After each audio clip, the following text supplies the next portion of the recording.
Hello everybody, welcome to SMI. Steve here.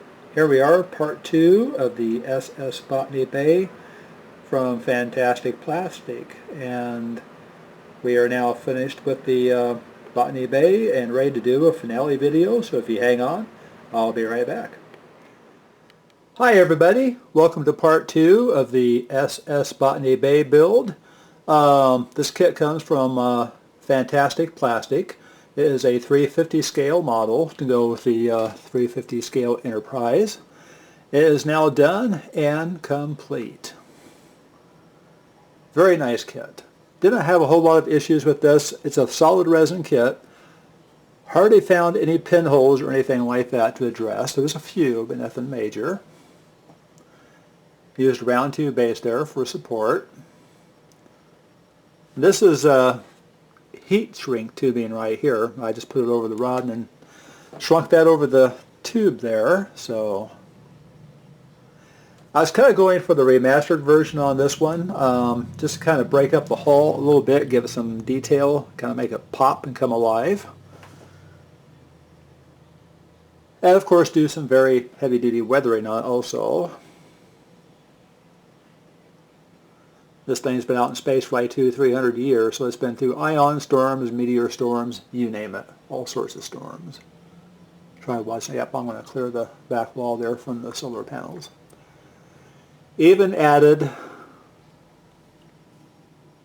the damaged cargo pod there, as it was in the remastered show.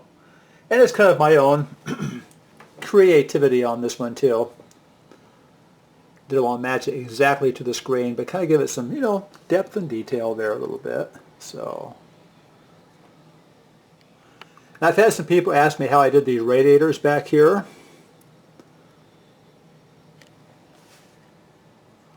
Try and make sure I don't hit one there. But what I did,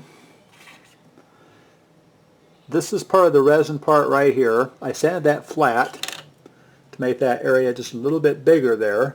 Probably, I don't know, 1/8 of an inch down, maybe, I'm not sure, somewhere in there. And I hope if I keep the camera in line here too. Then drilled a tiny hole for a small rod here to go inside of that. It goes in about 1/4 of an inch. Got that secured in there with some super glue. And this rod right here is actually a hollow aluminum tube.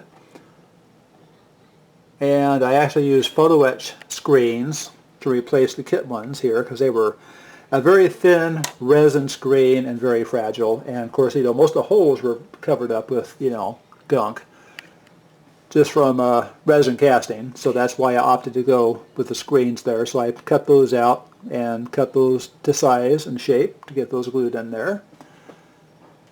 So anyway, since this is a hollow tube here, and aluminum is very easy to drill, so I marked the locations. Since these, let me get up here, I'll show you. Since these go out at an angle like this, I had to carefully mark where that hole was going to be with a small little pin. And I took an X-Acto knife, got a hole started, so the drill bit, wouldn't skip around on the metal while I'm trying to drill this thing out. And then inserted that into that hollow tube, secured again with super glue. So that's how that was accomplished. It's very fragile back there. I mean, even with that prep, I thought, well, this will give this a little bit more support here in this area, since that rod actually goes into that hollow tube there. And it does. It gives a lot more support, but something that's still going to have to be handled with care back there. So when handled with care. So if a person ever had to move somewhere and take this with them, they're going to have to pack it in a very careful box with some foam and then make sure there's a pocket back here to where nothing is absolutely touching those solar panels. I'll zoom in here for some detail. Tried to show some oxidation there too. Little burnt tip there on the nose cone.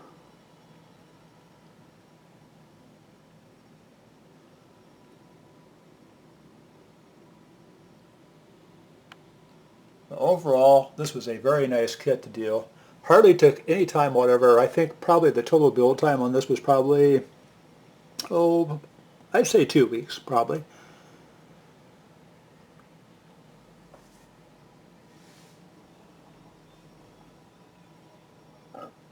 Ooh, excuse me. Dinner is biting back.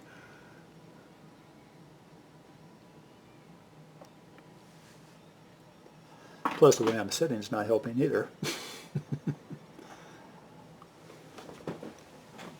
Do an upper shot here again.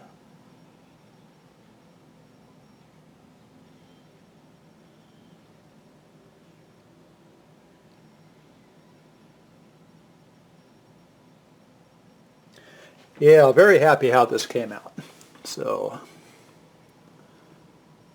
that there was achieved by using a Dremel tool and a sanding bit. Ground all that out, got some wood matches out, and just burnt the heck out of that little area right there. And then took some black pastel chalk down in there and blackened it up some more. So I wanted a nice looking burn effect there. And also the plating that was done, very simple technique. I may have covered this before, but what I do is I just take pieces of frog tape, lay it down on the model, take a very fine paintbrush, one will be even finer than that.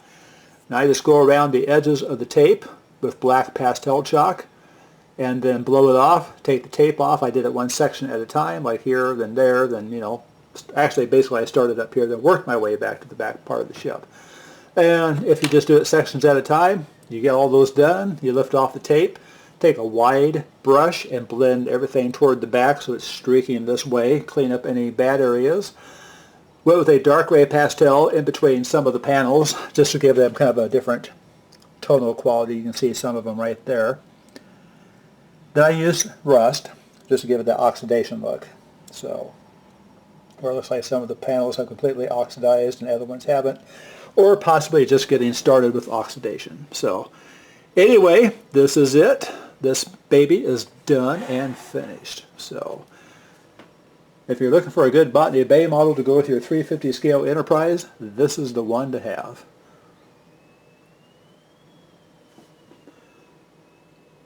And I also put just a slight tilt on it too, like it's getting ready when the when Con released it on the Enterprise, we're starting that nose dive as it went off that way. So